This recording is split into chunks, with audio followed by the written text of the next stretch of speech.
우리에게 주시는 하나님의 말씀입니다. 신약성경 누가복음 1장 46절로 56절까지의 말씀입니다. 말씀을 봉독하겠습니다. 마리아가 이르되 내 영혼이 주를 찬양하며 내 마음이 하나님 내 구주를 기뻐하였음은 그의 여종의 비천함을 돌보셨습니다. 보라, 이제 후로는 만세에 나를 복이 있다 일컬으리로다. 능하신 이가 큰 일을 내게 행하셨으니 그 이름이 거룩하시며 긍휼하심이 두려워하는 자에게 대대로 이르는도다. 그의 팔로 힘을 보이사 마음의 생각이 교만한 자들을 흩으셨고 권세 있는 자를 그 위에서 내리치셨으며 비천한 자를 높이셨고 줄이는 자를 좋은 곳으로 배불리셨으며 부자는 빈손으로 보내셨도다. 그 종 이스라엘을 도우사 긍휼히 여기시고 기억하시되 우리 조상에게 말씀하신 것과 같이 아브라함과 그 자손에게 영원히 하시리로다 하니라. 마리아가 석 달쯤 함께 있다가 집으로 돌아가니라. 아멘. 이 시간 다시 돌아온 성탄절이라는 제목으로 목사님 말씀 전하시겠습니다.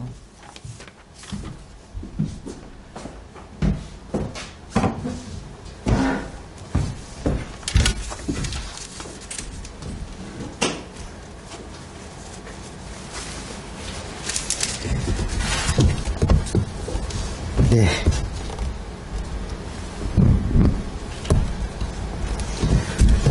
네, 오늘은 기쁘고 복된 성탄절인데요. 네. 그리고 시작하기 전에 인사 한번 나누시죠. 우리 사랑의 인사, 축복의 인사 나누시죠. 메리 크리스마스. 네. 네. 이제 온라인으로 함께 하시는 분들도 같이 인사를 나누시면 좋겠습니다. 예. 오늘 기쁜 날인데요. 우리 가운데 이렇게 기쁨과 소망으로 오신 분, 또 생명으로 오신 주님을 우리가 함께 축하합니다. 축하하는 자리고, 또 성탄의 은총이 우리 모두에게 임하기를 축복하는 자리입니다. 그런데 바라기는 이 성탄의 소식이 단지 믿는 사람들끼리의 어떤 나눔과 소식이 아니라 여전히 이 평화와 기쁨의 소식이 간절히 요구되는 그런 사람들, 미얀마나 또 아프가니스탄, 또 생존의 불안을 느끼면서 하루하루 힘겹게 살아가는 모든 이들의 가슴에도 이 평화의 소식이 꼭 전해졌으면 좋겠습니다. 솔직히 우리가 지금 성탄을 맞이했지만 작년부터 우리가 코로나로 인해서 예전과는 좀 사뭇 다른 그런 성탄절을 보내고 있습니다. 예전 같으면 성탄이 되고 연말이 되면 이 거리가 좀 더 이렇게 성탄 분위기가 나타나고 거리가 활기를 띠고 각종 모임과 행사들이 참 많잖아요. 올해도 이 코로나로 인해서 조용합니다. 북적북적거리는 그런 거리가 주로 뭘로 채워지냐면 여러분도 느끼시겠지만 배달 오토바이 소리로 다 채워집니다.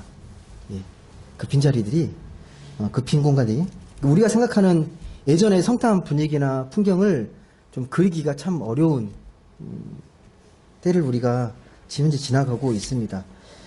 이 코로나가 확산되니까 성탄의 어떤 기쁨보다는 뭔가 모를 어떤 불안감, 또 불편함, 또 허기진 삶에 대한 어떤 예민함, 어떤 채워지지 않는 스트레스, 이런 것들이 우리 안에 되게 많이 남아 있는 것 같습니다. 뉴스나 여러 가지 소식들을 통해서 아시겠지만 이 코로나로 인해서 삶의 환경이 정말 많이 바뀌었거든요. 이 코로나 불평등이라는 말이 생겼잖아요. 그렇지 않아도 빈부격차가 심해졌는데 코로나로 인해서 더 심화됐습니다. 이 코로나로 인한 그래서 새로운 사회적 불신도 더 강해지고 있고 갈등도 심화되는 분위기인 것 같습니다. 이런 상황에서 이런 흐름에서 우리가 성탄절 예배를 드린다는 것, 이 성탄의 의미가 무엇인지 한번 곰곰이 생각해 보아야 합니다. 예전과 똑같은 성탄의 모습이 아니라 그렇다면 이렇게 바뀌어가는 시대 속에서 예수님이 우리에게 오신 이 성탄의 의미가 성탄절을 기리고 함께 예배한다는 게 어떤 의미인지 좀 곰곰이 생각해 보시면 좋겠습니다. 그런 의미에서 오늘 말씀은 우리가 어떻게 성탄을 보내야 하고 성탄이 어떤 의미가 있는지를 생각해 볼 수 있는 그런 귀한 말씀이라고 생각이 됩니다. 오늘 말씀의 제목은 뭐 보시면 아시겠지만 마리아의 찬가입니다. 마리아의 찬양인데요. 마리아에게 이 소명이 주어졌잖아요. 메시아를 낳게 될 거라는 그 소명이 주어졌을 때 그에 대한 고백의 찬가가 오늘 읽은 말씀입니다. 오늘 말씀 보시게 되면 이 마리아가 자기의 소명을 듣고 두렵고 떨리고 불안해하기보다 그런 마음들을 다 내려놓고 하나님을 향한 더 강렬한 믿음을 붙잡고 말씀을 겸손히 받아들이는 이 마리아의 모습을 우리가 보게 됩니다. 발견하게 됩니다. 그러면서 자신을 통해 하시게 될 그런 일들을, 그 사역들을 기대하면서 이 기쁨의 찬가를 부르고 있는 게 오늘 말씀의 제목입니다.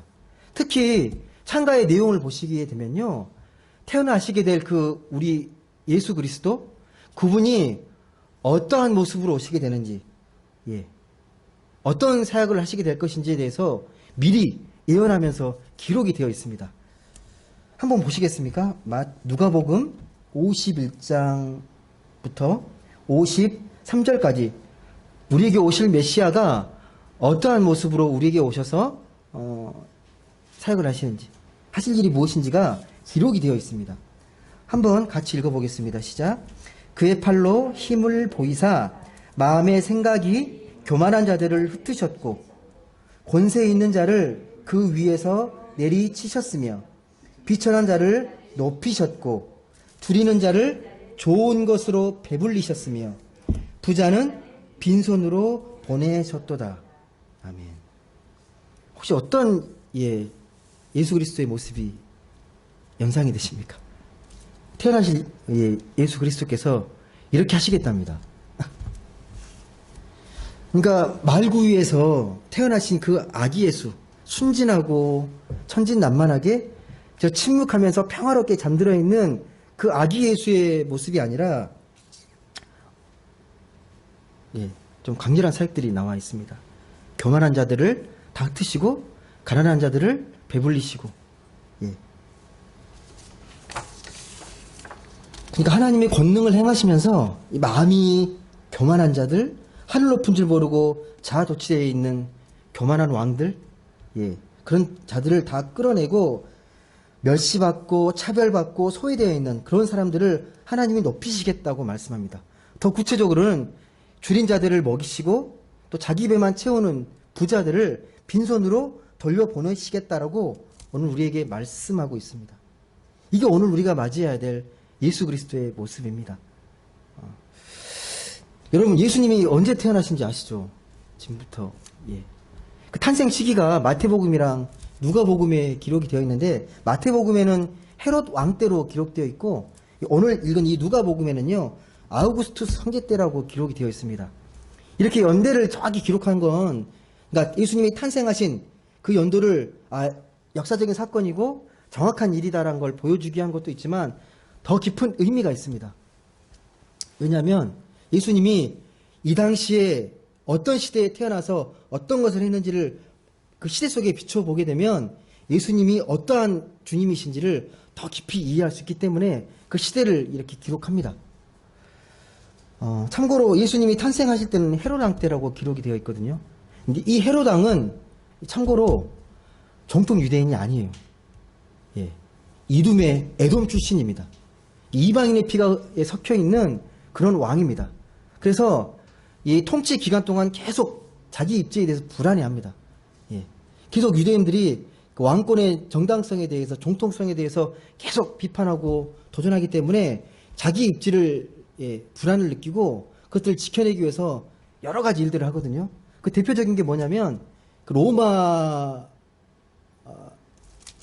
황제를 위해서 황제의 이름으로 도시를 막 지어요. 그래서 그리고 또 이 유대의 많은 세금을 걷어가지고 로마에 또 바치기도 합니다. 자기 입지를 강화하기 위해서. 또 민심을 얻기 위해서 헤롯 성전을 비롯한 많은 토목이랄까 건축 공사를 되게 많이 합니다.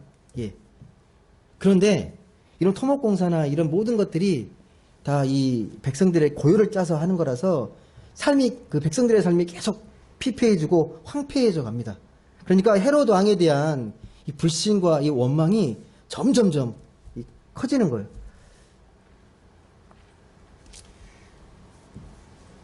이제 이런 상황인데 이 헤롯 왕이 어떤 소식 하나를 듣게 되죠. 메시아가 태어난다. 얼마나 당혹스럽겠습니까? 불안을 느끼지 않겠습니까? 그럼 이 사람이 새로 올 왕인가 되게 충격을 받게 되잖아요. 그래서 어떻게 합니까? 동방 박사로부터 여기에 왕이 태어나실 것이다라는 이야기를 듣고 어떻게 합니까? 베들레헴에서 태어날 거라고 말하니까 베들레헴 부근 인근에 2살 이하 아기들 다 죽였잖아요. 잔인하게 다 죽였습니다. 여러분 이거 꼭 기억할 게 있어요. 자기 자신에 대한 어떤 그 권력이 있잖아요. 권력이라는 게 정통성이랑 이 정당성이 부족하게 되면 그 불안감 때문에 그 두려움 때문에 이 폭력이 나타나게 돼 있어요. 그걸 유지를 해야 되기 때문에. 똑같습니다. 지금도 마찬가지입니다. 예전이나 지금이나 이 권력의 정당성이 없으면 그것을 커버하기 위해서 그 두려움을 극복하기 위한 방법이 공포 정치고 또 두려움의 정치를 하게 됩니다. 폭력을 낳게 되는 거죠. 그래서 여러분께 말씀드리고 싶은 게 예수님의 탄생.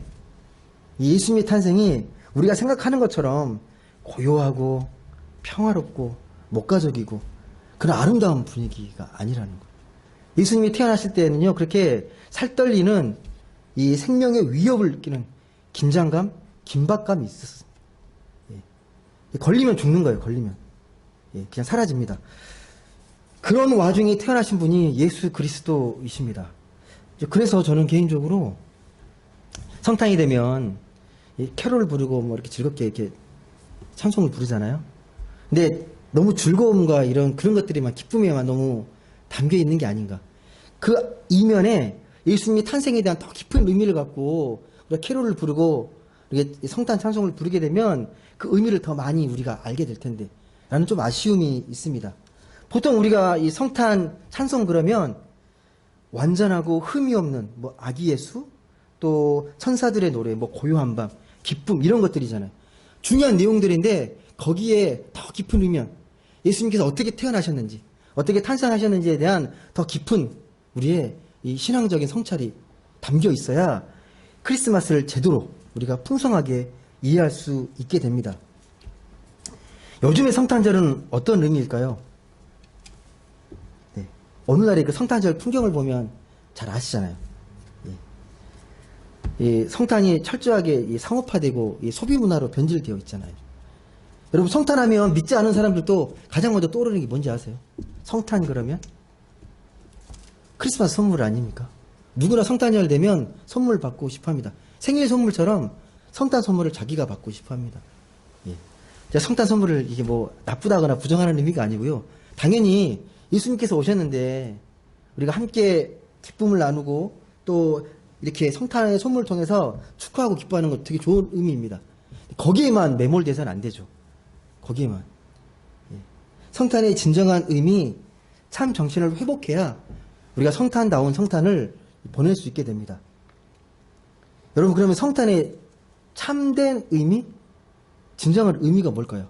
오늘 이 시대에 우리가 이런 상황에서 어떻게 성탄 예배를 드리는 게 하나님께 기뻐하시고 또 우리가 성탄의 의미를 제대로 기리면서 함께하는 시간이 되겠습니까?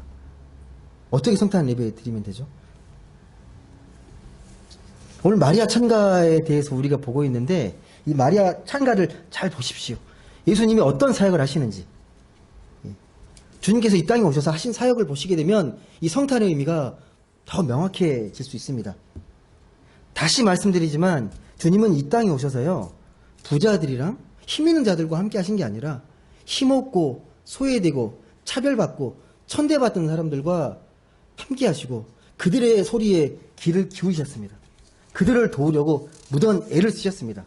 그들이 겪고 있는 문제들, 귀신 들린 자를 고쳐주고 병든 자를 다 치유해 주시고 또 아파하는 사람들의 마음을 만져주시고 품어주시고 돌보시고 회복시켰던 분, 그분이 우리가 지금 구주로 고백하는 예수님이십니다.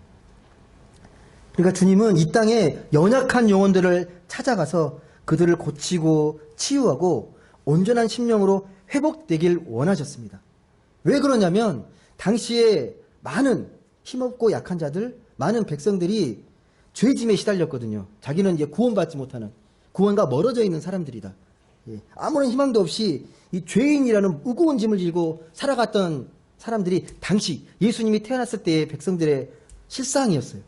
그래서 가장 먼저 필요한 게 너의 영혼은 고귀한 영혼이고 하나님이 함께 하신다라는 것들을 심어주기 위해서 그들의 심령을 회복시키려고 애를 쓰셨습니다. 하늘의 위로를 던져주시고 소망을 던지시고 새로운 생명으로 거듭날 수 있도록 그런 사역의 길을 걸어가셨어요. 잊지 마십시오, 여러분. 하나님 믿는다는 건요, 저 세상이 아닙니다. 다시 말씀드려서 현실을 외면하고 그런 힘든 현실을 그냥 하늘로 가져가는 게 아니라 우리가 살아가는 현실 속에 하늘을 가져오는 겁니다. 하나님의 나라를 끌어오는 게 우리 삶의 모습입니다. 그 뜻이 우리가 드리는 예수께서 가르쳐 주신 주기도문에 그대로 담겨 있습니다. 어느 부분인지 아시죠? 하늘에서 이루어진 것 같이 땅에서도 이루어지리라. 예. 하늘의 뜻이 땅에 이루어져야 됩니다. 그냥 우리가 죽고 그냥 하늘나라 가는 게 목적이 아니라 이 땅을 창조하신 하나님의 목적을 다시 한번 깊이 새기고 그 하나님의 뜻이 우리가 살아가는 이 땅 가운데 더 확장되어 갈 수 있도록, 넓어져 갈 수 있도록 그렇게 우리가 살아가야 합니다. 우리가 믿는 사람이라는. 예, 아까도 말씀드렸지만 성탄 되면 사람들이 다 이 성탄 선물을 기대합니다. 근데 여러분, 성탄절의 진정한 선물은, 유일한 선물은요, 예수 그리스도예요. 그분이 선물로 우리에게 오셨잖아요. 그걸 잊지 마십시오. 예. 성탄 선물을, 예. 그 본질을 잊지 마세요. 우리 그 무엇보다도 소중하고 귀한 선물은요, 예수 그리스도입니다. 그분이 나의 가슴 속에, 나의 삶 속에 늘 함께 하신다는 게 그것보다 귀하고 가치 있는 선물은 없습니다. 그 어떤 물질적인 것보다 더 귀하고 소중한 선물이 우리 예수 그리스도입니다. 이걸 잊어버리시면 안 됩니다. 여러분, 세상에는요, 정의롭지 못하고 이 불평등한 사회를 바라보면서 비판하고 회의하고 그렇게 살아가기보다 그 삶 속에서도 내가 할 수 있는 일이 무엇인지 최선을 다해서 자기가 할 것들을 하시는 분들이 계세요. 세상을 위해, 내 주변의 이웃을 위해서 조금씩 사랑을 실천하는 분들이 계십니다. 그 일이 뭐 누가 알아주든 그 일이 외로운 일이든 하나님께서 기뻐하시는 일이라는 확신이 있으면요, 그를 그냥 내 자리에서 소박하게 해 나갑니다. 여러분, 주위를 조금만 둘러보시면 되게 절망의 심연 속에서 힘들어하시는 분들이 계시잖아요. 그냥 하루하루 그냥 겨우 살아가는 분들이 계세요. 그냥 하루하루를 자포자기하는 심정으로 두려움과 불안 속에서 매일 그 불안 속에 시달리면서 그렇게 살아가는 사람들이 있습니다. 오늘 주님은 성탄 예배를 드리는 우리에게 분명히 말씀합니다. 우리가 그들의 손과 발이 되어서 그런 사람들과 함께하길 원하신다라는 겁니다. 여러분, 그 믿음 위대한 선진들의 기도문들, 위대한 기도문들이 되게 많은데요. 성탄 예배를 위한 귀한 기도문이 우리에게 남겨져 있습니다. 20세기 가장 대표적인 신학자라고 할 수 있는 칼 바르트가 남긴 기도문인데요. 그 기도문이 모든 이들을 위한 성탄절 기도입니다. 예, 한번 저기 화면에 좀 띄워주시겠습니까?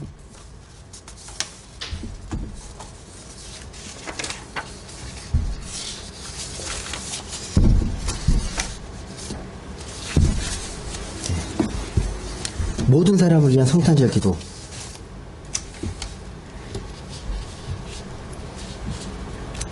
우리가 성탄절을 위해서 뭘 기도해야 될지, 어떤 마음으로 기도하면 좋을지가 너무 잘 담겨 있고요. 저도 성탄이 되면 자주 묵상하는 기도 중에 하나인데요. 한번 우리가 우리의 심정으로, 우리의 어떤 하나님을 향한 고백으로 한번 같이 기도문을 읽으시면 좋겠습니다. 우리 한번 같이 기도하는 마음으로, 우리 같이 읽도록 하겠습니다. 모든 사람을 위한 성탄절 기도. 우리 시대에 임하는 모든 어려움과 고통을 생각하고 수많은 사람이 암담하게 견뎌내야 하는 냉혹한 현실을 걱정합니다. 너무도 많은 이들이 무거운 짐을 지고 힘들어하고 있음을 기억합니다. 이 세상을 위협하는 크나큰 위험들을 우려합니다. 세상은 이 위험들 앞에서 어찌해야 할지 몰라 갈팡질팡하고 있습니다. 오늘날 인류를 엄청난 위협으로 몰아넣는 전쟁과 서로를 위협하는 어리석은 행위로부터 우리를 보호해 주십시오. 나라를 다스리는 자들과 대중의 여론을 이끄는 자들에게 새로운 지혜와 인내와 결단력을 주십시오. 주님의 선한 땅에서 모든 사람들이 주님이 주신 권리를 누리며 살아가기 위해 이 모든 것들이 필요합니다.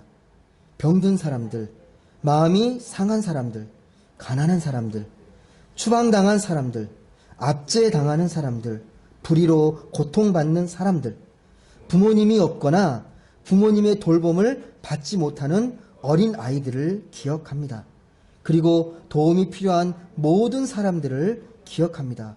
판사와 공무원, 교사와 젊은이들의 지도자, 책이나 신문 기사를 쓰는 작가들, 병원의 의사와 간호사들, 여러 교회와 회중들 앞에서 이전 시대 혹은 지금 시대에 주님의 말씀을 선포하는 사람들을 기억합니다. 그 모든 사람들을 기억하며 간구하오니 크리스마스의 광명을 그들과 우리 모두에게 이전보다 더욱 밝게 비춰 주시옵소서. 그 빛으로 그들과 우리를 도와주소서. 우리가 예수 그리스도의 이름으로 기도하오니 예수 그리스도의 그 이름 안에서 지금까지 우리의 기도를 들어주셨던 것처럼 이후로도 우리의 기도를 들어주옵소서. 아멘. 이 기도문을 보시면 아시겠지만요. 우리가 놓치고 있는 기도들이 정말 많습니다. 물론 나의 간절한 소망과 간구의 기도도 필요하지만요. 하나님께서 시선을 두고 계시고 또 관심을 두고 있는 많은 이 하나님 나라의 영역의 사람들이 있습니다. 그분 한 분 한 분 우리가 매일매일 기도하지는 못하겠지만 이 성탄절을 맞아서 곳곳에서 세상 곳곳에서 하나님의 도움이 필요한 사람들의 마음을 좀 헤아리시면서 이렇게 기도하시면 좋겠습니다.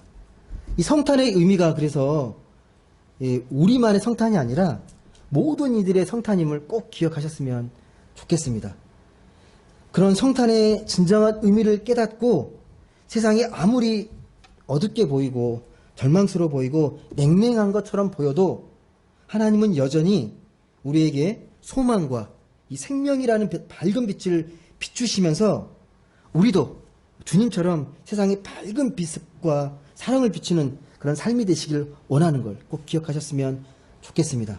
부디 주님 오신 이 기쁘고 복된 성탄의 소식을 우리 이웃들에게 삶으로 전하고 또 그런 삶을 살아내겠다는 그런 굳은 다짐과 결단을 나는 그런 복된 성탄, 행복한 성탄 되시길 주님의 이름으로 간절히 소망합니다.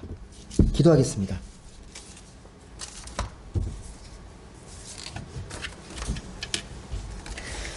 사랑의 하나님 감사합니다. 오늘 기쁘고 복된 성탄을 맞아 우리가 함께 예배하고 주 앞에 나아가게 하시니 감사드립니다. 매해년마다 매년 12월 25일마다 돌아오는 이 성탄의 날이 단지 예배를 드리는 형식적인 날이 아니라 다시 한번 예수님께서 이 땅에 왜 오셨는지 우리가 이 시대에 어떻게 살아가는 것이 이 성탄의 의미를 제대로 이해하고 또 바르게 살아가는 것인지 늘 돌아보고 말씀으로 성찰할 수 있는 우리 모두가 되게 하여 주옵소서. 우리의 마음과 우리의 관심이 하나님 시선이 어디에 있는지를 늘 깊이 깨닫고 그 시선에 우리의 마음을 두는 또 그 마음에 우리가 중보하고 힘을 모으는 우리 모두가 되게 하여 주옵소서. 밝은 빛을 비추신 그 주님의 광명의 빛, 소망과 생명과 그 기쁨의 빛을 우리뿐만 아니라 그 빛이 반드시 꼭 필요한 사람들에게도 밝게 비추는 그런 삶으로 살아가기로 결단하는 우리 모두에게 성령께서 함께하여 주시고 그 밝은 빛을 지치지 않고 계속 비칠 수 있는 우리 모두가 되게 하여 주옵소서. 감사드리며 사랑이 많으신 예수님의 이름으로 기도드립니다. 아멘.